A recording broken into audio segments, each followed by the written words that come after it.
டீடைல்ல first question estimate the role of Mao Tse Tung. இது வந்து ஒருத்தருடைய பேர் மாவோ சே துங். இந்த டி என்றது சைலண்டா படிக்கணும். In making China a communist country. சைனாவை சேர்ந்தவர் அவரு சைனாவை எப்படி மேக் பண்ணாரு, கம்யூனிஸ்ட் கண்ட்ரியை எப்படி அதை மாத்தினாரு, அவருடைய பங்கு என்ன, அதை எஸ்டிமேட் பண்ண சொல்றாங்க. எஸ்டிமேட்னா அளவீடு பண்ண சொல்றாங்க. கம்யூனிஸ்ட் கண்ட்ரி, கம்யூனிசம்ன்றது ஒரு கொள்கை, அந்த கொள்கைப்படி நடக்கிற கண்ட்ரின்றதுனால கம்யூனிஸ்ட் கண்ட்ரின்னு சொல்றாங்க. கம்யூனிச கொள்கைனா சிம்பிளா நம்ம ஏற்கனவே நிறைய டைம் பார்த்துட்டோம், திரும்பவும் சொல்றேன். கம்யூனிச கொள்கைனா என்னன்னா, ஒரு நாட்டுல மக்களுடைய சொத்து எல்லாமே கவர்மெண்ட்டுக்கு தான் சொந்தம். கவர்மெண்ட் அந்த சொத்தை பிரிச்சு மக்கள் எல்லாருக்கும் ஈக்குவலா கொடுக்கும். இதனால ஏழை பணக்காரன்ற வித்தியாசம் வந்து குறையும். அதுக்கு பேர் தான் கம்யூனிஸ்ட கொள்கை. அதை ஃபாலோ பண்ற கண்ட்ரிக்கு பேர் தான் கம்யூனிஸ்ட் கண்ட்ரி. புரிஞ்சிருக்கும்னு நினைக்கிறேன். இப்ப ஆன்சர் பார்க்கலாம். இந்த ஆன்சரை முதல் எப்படி படிக்கிறதுன்னு நான் சொல்றேன். இதுல ஆரம்பிக்கணும். இந்த டீடைல் ஆரம்பிச்சு அப்படியே கீழே கண்டினியூ பண்ணீங்கன்னா அடுத்த பேஜ்ல இது வரைக்கும் வரும். லாங் மார்ச்ன்ற வரைக்கும் வரும். இதுல கடைசி வரைக்கும். இதுல உங்களுக்கு எந்தெந்த பாயிண்ட்லாம் ஈஸியா படிக்க முடியுதோ அதை படிச்சு எழுதுங்க. இல்ல உங்க ஸ்கூல்ல ஷார்ட்டா மார்க் பண்ணி தந்திருந்தாலும் அதை மட்டும் படிச்சு எழுதலாம். அது மட்டும் இல்லாம இதுல நான் ஹைலைட் பண்ணியிருக்கேன், எல்லோ கலர்ல ஹைலைட் பண்ணியிருக்கேன். அந்த வார்த்தையெல்லாம் நிச்சயமா ஆன்சர்ல எழுதுறதுக்கு ட்ரை பண்ணுங்க. அப்ப நல்ல மார்க் கிடைக்கும் உங்களுக்கு. அதனால இந்த ஹைலைட் பண்ண வார்த்தையெல்லாம் மிஸ் பண்ணாம படிச்சு அதை எழுதுறதுக்கு பாருங்க. நான் இதை ஃபுல்லுத்தையும் உங்களுக்கு எக்ஸ்பிளைன் பண்ணிடுறேன், எப்படி ஈஸியா படிக்கிறதுன்னு சொல்றேன். நம்ம ஏற்கனவே இந்த ஆன்சரை வந்து இந்த ஆன்சர்ல இருக்க நிறைய பகுதியை வந்து 2 மார்க்ல பார்த்துட்டோம், டீட்டெயிலா பார்த்துட்டோம். ஃபார் எக்ஸாம்பிள் இப்ப இங்க பாருங்க, இதுல ஆரம்பிக்குது டீடைல். இந்த டீடைல் ஆரம்பிக்குது. இதுல எல்லா பாயிண்ட்டும் எழுதுறது கஷ்டம். ஏன்னா 5 மார்க்ல இவ்வளவு பெருசும் எழுதணும்னா ஒரு கொஸ்டினுக்கே நிறைய டைம் ஆயிடும். அதனால நீங்க ஏற்கனவே படிச்ச 2 மார்க் கொஸ்டின்லாம் எப்படியா இருந்தாலும் 2 மார்க்குக்கு என்ன படிச்சிருப்பீங்களோ அதையே இதுல எழுத ட்ரை பண்ணுங்க. அந்த 2 மார்க்குக்கு நான் டீடைலா நடத்தி வீடியோ போட்டிருக்கேன். அந்த வீடியோவோட லிங்க்கும் நான் டிஸ்கிரிப்ஷன்லயும் கமெண்ட்லயும் கொடுக்குறேன். கமெண்ட்ல பாருங்க. கமெண்ட்ல பாத்தீங்கன்னா உங்களுக்கு ஈஸியா தெரியும். கமெண்ட்ல ஃபர்ஸ்ட் கமெண்டா பின் பண்ணி கொடுத்திருக்கேன் உங்களுக்காக. இப்ப செகண்ட் கொஸ்டினுக்கான 2 mark answer, the leader of the Kuomintang, இதுல ஆரம்பிச்சு இது வரைக்கும் இன் சைனா வரைக்கும் டீடைலா எக்ஸ்பிளைன் பண்ணியாச்சு. நெக்ஸ்ட் பாத்தீங்கன்னா இந்த லாங் மார்ச் 1934 இந்த ஆன்சரையும் தேர்டு 2 மார்க்ல இதுல ஆரம்பிச்சு சியாங் காய் ஷேக் அதுல ஆரம்பிச்சு கம்யூனிஸ்ட் ஆர்மிஸ் வரைக்கும் டீடைலா படிச்சிருக்கோம். அத ஒரு வேர்டும் புரிஞ்சு படிக்கிற மாதிரி நான் சொல்லியிருக்கேன். அந்த வீடியோ பார்க்காதவங்க அந்த 2 மார்க்கையும் பார்த்துட்டு அதுக்கப்புறம் இந்த வீடியோ பாருங்க.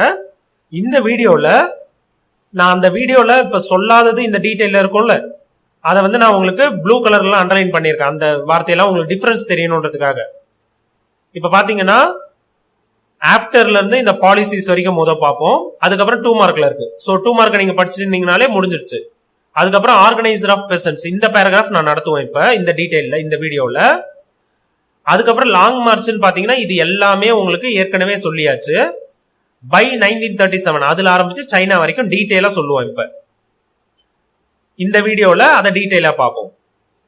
நீங்க எப்படி இதை படிக்கிறீங்கன்னா 2 மார்க் கொஸ்டின் அந்த 2 கொஸ்டினும் நல்லா படிச்சிருங்க. அதை படிச்சிட்டீங்கனாலே இந்த டீடைல ஆல்மோஸ்ட் எழுதிடலாம். ரொம்ப ஈஸி. இந்த ஹைலைட் பண்ண பாயிண்ட் எல்லோ கலர்ல ஹைலைட் பண்ணிருக்கல அந்த பாயிண்ட மிஸ் பண்ணாம எழுதுங்க. ஏன்னா அதெல்லாம் ரொம்ப முக்கியம். புரிஞ்சிருக்கும்னு நினைக்கிறேன். இப்ப ஸ்டார்ட் பண்ணலாம். இந்த கொஸ்டின்ல என்ன கேட்டிருக்காங்கன்னா, மாவோ சே துங் அப்படின்றவருடைய பங்கு என்ன, சைனாவை கம்யூனிஸ்ட் கண்ட்ரியா மாத்துறதுக்கு அவருடைய பங்கு என்ன. மாவோ சே துங்ன்றவரோட படம், அவரை பத்தின முக்கியமான விஷயம் எல்லாம் இங்க கொடுத்திருக்காங்க. இது ஆன்சருக்கு தேவையில்லை. உங்களுக்கு தெரிஞ்சுக்கணும்னு நினைச்சீங்கன்னா இதை நல்லா பாருங்க. மாவோயிசம் அப்படின்லாம் சொல்லுவாங்க. இவர் மூலமா ஏற்பட்ட அந்த கொள்கை தான் மாவோயிசம் எல்லாம் சொல்லுவாங்க. அது தெரிஞ்சுக்கணும்னு நினைக்கிறவங்க அதை படிச்சுக்கலாம். அதுக்காக சொல்றேன். இப்ப இந்த ஆன்சரை பார்ப்போம். கியோமின்டாங் அண்ட் சியாங் காய் ஷேக் இந்த டாபிக்ல இருக்கிற இந்த பாயிண்ட் எல்லாம் பார்ப்போம். After the death of Sun Yat Sen, இவர் முக்கியமான தலைவர் சைனால. அவருடைய டெத்துக்கு அப்புறம் Kuomintang was organised on communist lines. கியோமின்டாங்ன்றது ஒரு கட்சியோட பேரு, இல்ல ஒரு குரூப் ஆஃப் பீப்புளோட பேரு. அவங்க ஆர்கனைஸ்டு தங்களை ஒருங்கிணைத்துக்கினாங்க. எதன்படினா ஆன் கம்யூனிஸ்ட் லைன்ஸ், கம்யூனிச கொள்கைப்படி அவங்கள ஒருங்கிணைச்சுக்கிட்டாங்க, அந்த கட்சியை ஒருங்கிணைச்சுக்கிட்டாங்க. But it did not adopt communist policies, communism கொள்கைய அவங்க எடுத்துக்கல. ஆனா கம்யூனிஸ்ட் வழியில தான் போறோம், கம்யூனிஸ்ட் எப்படி நடப்பாங்களோ அதே மாதிரிதான் நாங்க நடப்போம்.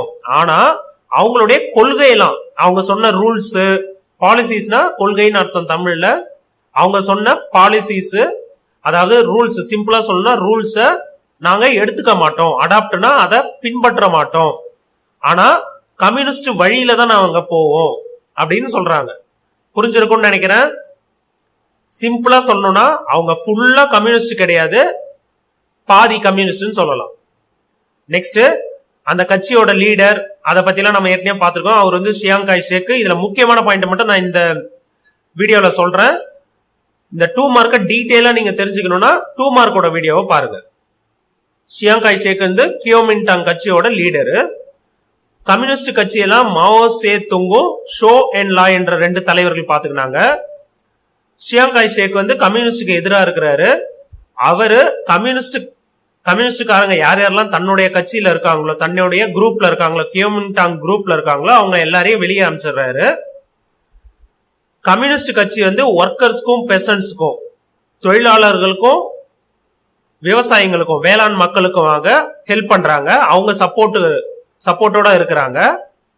கியோமின்டாங்ல இருக்கிறவங்க வந்து அந்த சியாங் காய் ஷேக் தலைவர் வந்து லேண்ட்லார்ட்ஸ் இல்ல கேபிட்டலிஸ்ட், நில உரிமையாளர்கள், முதலாளிகள், அவங்களுக்கு சப்போர்ட்டா இருக்கிறாரு. சியாங் காய் ஷேக் வந்து லேண்ட்லார்ட்ஸ்க்கும் கேபிட்டலிஸ்டுக்கும் சப்போர்ட்டா இருக்கிறாருன்னு சொன்னோம். அவர் என்ன பண்ணாருன்னா சைனால நிறைய இடத்த பிடிக்க ஆரம்பிச்சாரு. அது மட்டும் இல்லாம கம்யூனிஸ்ட் கட்சிக்காரங்களை தன்னுடைய பார்ட்டில இருந்து ரிமூவ் பண்ணிட்டாரு. அப்புறம் சைனால மத்திய ஆட்சி, அதாவது சென்ட்ரல் கவர்மெண்ட், இப்ப இந்தியாவுக்கு டெல்லியில இருக்கிற மாதிரி சைனாக்கு ஒரு சென்ட்ரல் கவர்மெண்ட்டை அவர் தொடங்கினாரு பழைய போல. இது வரைக்கும் புரிஞ்சிருக்கும்னு நினைக்கிறேன். இது நம்ம 2 மார்க்ல டீடைலா பார்த்துட்டோம். அதை பார்க்காதவங்க பாருங்க, நான் திரும்ப சொல்றேன், அதை படிச்சீங்கனாலே இது ஈஸி. நெக்ஸ்ட் இந்த பேராகிராஃப் டீடைலா பார்க்க போறோம். இப்ப மாவோ as organizer of peasants, பெசன்ட்ஸ்னா விவசாயிகள், வேளாண் மக்கள்னு அர்த்தம். விவசாயம் சம்பந்தமான என்ன தொழில் பண்ணாலும் அவங்கள பெசன்ட்ஸ் சொல்லுவாங்க. அவங்கள மாவோன்ற தலைவர் எப்படி ஒருங்கிணைத்தார், எப்படி ஒன்னு சேர்த்தார் அப்படின்னு கேக்குறாங்க. மாவோ had understood that the Kuomintang grip on the towns was very strong. கியோமிங்டாங் கட்சியோடைய கிரிப்னா அவங்களுடைய பவர் வந்து டவுன்ஸ்னா சிட்டி மாதிரியான அர்பன் ஏரியால ரொம்ப ஸ்ட்ராங்கா இருந்தது. அத மாவோன்றவர் புரிஞ்சுக்கிட்டாரு. அதனால டவுன்ஸ்ல போனா நம்ம மக்களுடைய சப்போர்ட்டா வாங்க முடியாது. நம்ம என்ன பண்ணுவோம், பெசன்ட்ரினா விவசாய மக்கள் கிட்ட, ரூரல் ஏரியாவுக்கு நம்ம போயிடலாம், நம்ம அவங்க கிட்ட நம்மளுடைய கொள்கையெல்லாம் பரப்பலாம், அவங்களுடைய சப்போர்ட்டா வாங்கிக்கலான்ட்டு. So he concentrated his energies, அவருடைய வேலை எல்லாத்தையுமே, அவருடைய உழைப்பு எல்லாத்தையுமே கான்சென்ட்ரேட்னா ஃபோக்கஸ் பண்றாரு. எதுலனா ஆர்கனைசிங் த பெசன்ட்ரி, வேளாண் மக்களை ஒன்று திரட்டுறதுக்காக அதுல ஃபோக்கஸ் பண்றாரு. ஏன்னா டவுன்ஸ்ல நம்ம ஏற்கனவே பார்த்ததுதான், டவுன்ஸ்ல கியோமிங்டாங் கட்சி ஸ்ட்ராங்கா இருக்கு. அப்ப கம்யூனிஸ்ட் கட்சிய மாவோ தான் நடத்துறாருன்னு பார்த்தோம். அவரு பெசன்ட்ரி சைடு போயிடுறாரு, விவசாய மக்கள் கிட்ட சப்போர்ட் வாங்குறதுக்கு போயிடுறாரு. when the relationship between Kuomintang and communist party broke, communist கட்சியும் கியோமிங்டாங் கட்சியும் பிரிஞ்சதுக்கு அப்புறம், brokeனா பிரிஞ்சுட்டாங்க. a few hundred communists led by Mao retreated into the wild mountains. few hundredனா சில நூறு, 100 200 300 அதெல்லாம் வந்து சில நூறுன்னு சொல்லுவாங்க, few hundred. எக்ஸாக்ட் நம்பர் உங்களுக்கு கொடுக்கல. few hundred கம்யூனிஸ்ட் கட்சிக்காரங்க மாவோ தலைமையில, led by மாவோனா மாவோ தலைமையில், retreated into the wild mountains, mountain பக்கம், அதாவது காடுகள் கொண்ட மவுண்டைன்ஸ் அர்த்தம். அந்த இடத்துக்கு retreated திரும்ப போயிடுறாங்க. ஹியர் அதாவது பின்வாங்கிறாங்கன்னு அர்த்தம். கியோமிங்டாங் கட்சிக்காரங்க தங்களை ஏதாவது பண்ணிட போறாங்கன்றதுக்காக பின்வாங்கிடுறாங்க. Here they stayed for the next 7 years, 7 வருஷம் அந்த மலை காடுகள்லயே தான் அவங்க தங்கி இருக்கிறாங்க, ஸ்டே பண்ணி இருக்கிறாங்க. ஸ்டேனா தங்கி இருக்கிறது. as the army of Mao was gradually growing, மாவோ வந்து தன்னுடைய கம்யூனிஸ்ட் கட்சிக்காரங்க ஒரு சில 100 பேரோட மவுண்டெயின்ல அந்த மவுண்டெயின் மலை காடுல போய் தங்கி இருக்கிறாரு. அங்கேதான் 7 வருஷம் தங்கி இருக்கிறாங்க. அந்த டைமுக்குள்ளார அவங்க வச்சிருந்த ஆர்மி, அந்த கட்சிக்கான சப்போர்ட் கொண்ட மக்கள் இல்ல ஆர்மி வந்து பெருசாயிடுச்சான். கிராஜுவலி பொறுமையாக குரோ ஆயிடுச்சு. குரோனா பெருசாயிடுச்சு, வளர்ந்து போச்சு. அந்த ஆர்மியோட சைஸ் அதிகமாயிடுச்சுன்னு சொல்ல வராங்க. The Kuomintang was unable to penetrate the mountains. இப்ப மாவோன்றவங்க சைடு ஸ்ட்ராங் ஆனதுனால கியோமிங்டாங் ஷியாங் காய் ஷேக் இருக்கிறாருல, அவங்க சைட்ல இருந்து அந்த மவுண்டெயின் பகுதியை கைப்பற்ற முடியல. அனேபிள் டு பெனட்ரேட்னா, அனேபிள்னா அவங்களால முடியல, பெனட்ரேட்னா ஊடுருவ முடியலன்னு அர்த்தம். அந்த மவுண்டெயினை சிம்பிளா சொல்லணும்னா அந்த மவுண்டெயின் இடங்களை பிடிக்க முடியல அவங்களால. ஏன்னா மாவோட ஸ்ட்ரென்த் வந்து அங்க அதிகமாயிடுச்சுன்னு அர்த்தம். The campaign against the communist was distracted. கேம்பெயின்னா அவங்களுக்கு எதிரா பிரச்சாரம் பண்றது. கேம்பெயின்னா சிம்பிளா பிரச்சாரம், அகைன்ஸ்ட்னா எதிராக. யாருக்கு எதிராக பிரச்சாரம் பண்றாங்க? கம்யூனிஸ்ட் கட்சிக்காரங்களுக்கு எதிராக பிரச்சாரம் பண்றது. Was distracted. டிஸ்ட்ராக்டட்னா டீவியேட் ஆயிடுச்சுன்னு அர்த்தம். அத அவங்களால செய்ய முடியல, அவங்க வந்து டிஸ்டர்ப் ஆயிட்டாங்க. எதனாலனா as ஷியாங் காய் ஷேக், இவர் தான் கியோமிங்டாங் கட்சியோட தலைவர். அந்த ஷியாங் காய் ஷேக் வந்து had to deal with, அவரு சில விஷயங்களை சந்திக்க வேண்டியதா இருந்தது அந்த டைம்ல. எந்த விஷயங்கள்னா constant threat from Japan. Japan நாட்டுல இருந்து தொடர்ந்து அவருக்கு தொல்லை, பிரச்சனை வர ஆரம்பிச்சது. த்ரெட்னா பயமுறுத்தல் வர ஆரம்பிச்சது. ரொம்ப சிம்பிளா யோசிச்சு பாருங்களேன். உள்நாட்டுல பிரச்சனை நடந்துங்குது. அந்த பிரச்சனை வந்து ஷியாங் காய் ஷேக்குக்கும் கியோமிங்டாங் கட்சிக்கும் கம்யூனிஸ்ட் கட்சி மாவோ தலைமையிலான கம்யூனிஸ்ட் கட்சிக்கும் நடந்துகிட்டு இருக்கு.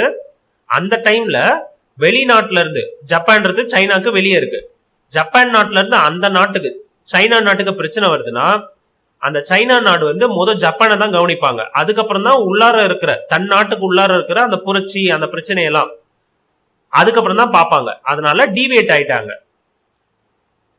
ஜப்பானை எதிர்த்து போராடும் போது தன் நாட்டுல இருந்த கம்யூனிஸ்ட் கட்சிக்காரங்க, அந்த கவர்மெண்ட்டுக்கு எதிராக இருக்கிற கம்யூனிஸ்ட் கட்சிக்காரங்களை அவங்களால எதிர்த்து போராட முடியல அப்படின்றதான் இங்க மீனிங்.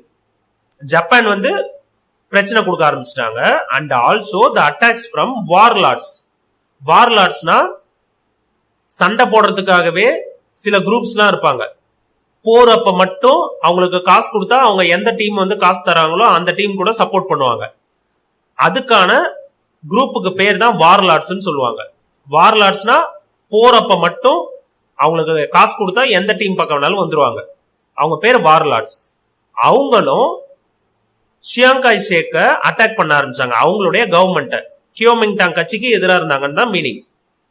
ஜப்பானும் எதிர்க்கிறாங்க, வார்லார்ட்ஸ் அவங்களும் எதிர்க்கிறாங்க. இதனால ஷியாங் காய் ஷேக்ன்றவரு தன்னுடைய கியோமிங்டாங் கட்சியை வச்சு கம்யூனிஸ்ட் கட்சிக்காரங்களை எதிர்க்க முடியல, டிஸ்ட்ராக்ட் ஆயிட்டாரு அப்படின்னு சொல்றாங்க. ரொம்ப சிம்பிள் தான். Next, long March 1934. இந்த ஆன்சர் வெரி வெரி ஈஸி, நம்ம ஏற்கனவே பார்த்துட்டோம். கதை தான், ரொம்ப சிம்பிளான கதை. சிம்பிளா பாத்தீங்கன்னா மாவோன்றவரு தன்னோட கம்யூனிஸ்ட் ஆர்மி, கம்யூனிஸ்ட் கொள்கை கொண்ட மக்களை திரட்டி 1,00,000 பேரை கொண்டு நடக்க ஆரம்பிக்கிறாரு. 20,000 பேர் தான் ஃபைனலா நார்தன் ஷெனின்ற இடத்த போய் அடையிறாங்க. மீதி பேர்லாம் ஏதோ பிரச்சனைனால இறந்துடுறாங்க. அது யார் யாரெல்லாம் பிரச்சனை பண்றாங்கன்னா கியோமிங்டாங் போர்சஸ், லோக்கல் வார்லார்ட்ஸ், அன்ஃப்ரெண்ட்லி ட்ரைப்ஸ்மென், இதெல்லாம் நம்ம டீடைலா பார்த்துட்டோம். இவங்க மொத்தம் எவ்வளவு தூரம் நடந்து போறாங்கன்னா 6,000 மைல் தூரம். அப்ப எவ்வளவு தூரம் கணக்கு பண்ணி பாத்துங்க. அதே மாதிரி 1934ல நடக்க ஆரம்பிக்கிறாங்க. 1935ல தான் அந்த நடைபயணமே முடியுது. 1 வருஷம் நடக்கிறாங்க. இதுக்கு பேர் தான் மாவோவுடைய லாங் மார்ச். வெகு தூரம் நடந்து போறதுன்னு அர்த்தம். லாங்னா ரொம்ப தூரம், மார்ச்னா நடந்து போறது. இப்ப இதுக்கப்புறம் ரிமைனிங் என்ன கொடுத்துருக்காங்களோ அதை நம்ம இந்த வீடியோல பார்ப்போம். இதோட இந்த டீடைல் முடிஞ்சிடும். பை 1937 அந்த வருஷத்துல மாவோ had become the leader of over 10 million people. 1 million 10 lakh அர்த்தம். அப்ப 10 lakh 10 lakhன்ட்டு 10 டைம்ஸ் ஆட் பண்ணீங்கன்னா உங்களுக்கு 1 crore வரும். இந்திய மதிப்புல 1 கோடின்னு சொல்லலாம். 1 கோடிக்கும் மேல மக்களுடைய லீடரா, தலைவரா மாவோ மாறிட்டாரு. மாவோ ஆர்கனைஸ்டு ஒர்க்கர்ஸ் அண்ட் பெசன்ட்ஸ். நம்ம ஏற்கனவே பார்த்தோம் மாவோ யார் யாருக்கெல்லாம் சப்போர்ட் பண்ணாருன்னு நம்ம பார்த்தோம். அப்ப அவர் யார் யாரெல்லாம் ஒருங்கிணைச்சாருன்னா ஒர்க்கர்ஸ் தொழிலாளர்களும், பெசன்ட்ஸ் விவசாயிகளையும், அவங்களுடைய கவுன்சில்ஸ்னா அவங்களுடைய குழுக்கள்னு அர்த்தம். தொழிலாளர்களுடைய குழுக்கள், பெசன்ட்ஸ் வேளாண் மக்கள் விவசாயிகளுடைய குழுக்களை வில்லேஜஸ் ஆஃப் ஷென்சி அண்ட் கான்சு, இது ரெண்டும் வில்லேஜோடைய பேர். அந்த 2 வில்லேஜ்ல இருந்த உழைப்பாளர்களையும் விவசாயிகளையும் ஒன்னு சேர்க்கிறாரு. And established the base for the eventual communist take over of China. எஸ்டாப்ளிஷ்னா தொடங்குறதுன்னு அர்த்தம், பேஸ்னா அடிப்படைய தொடங்குறாரு. சிம்பிளா இங்க பாத்தீங்கன்னா கம்யூனிஸ்ட் கட்சி வந்து சைனாவை டேக் ஓவர் பண்றது, அவங்க அந்த சைனா நாட்டை எடுத்துக்கிறதுக்கு, எவென்ச்சுவல்னா கடைசியா முடிவுல அவங்க எடுத்துக்கிறதுக்கு எஸ்டாப்ளிஷ் பண்றாரு, பேஸ எஸ்டாப்ளிஷ் பண்றாரு, அடித்தளம் அமைக்கிறாருன்னு அர்த்தம். பேஸ் வீடு கட்டும் போது பேஸ் போடுறாங்க அப்படின்னு சொல்லுவாங்க. அதே மாதிரி பெரிய பில்டிங் இருக்குன்னா அதோட பேஸ்மெண்ட் பேஸ்ன்னு சொல்லுவாங்க. அடித்தளம்னு அர்த்தம், அடித்தளம் அமைக்கிறாருன்னு அர்த்தம். ஹெட் குவார்டர்ஸ்ன்றது பேஸ்ன்னு சொல்லுவாங்க, இல்ல அடித்தளம்னு இன்னொரு மீனிங் இருக்கு. பேஸ்னா அடித்தளம் இங்க அர்த்தம். கம்யூனிஸ்ட் கட்சி டேக் ஓவர் பண்ணுது சைனாவை. கம்யூனிஸ்ட் கட்சி யாருகிட்ட இருந்து? ஷியாங்காய் ஷேக்ன்றவர் கியோமிங்டாங் கட்சி வச்சிருந்தாரு. அந்த கட்சி கிட்ட இருந்து இவங்க மாத்திக்கிறாங்க, இவங்க வந்து சைனாவை பிடிச்சுக்கிறாங்கன்றது தான் மீனிங்.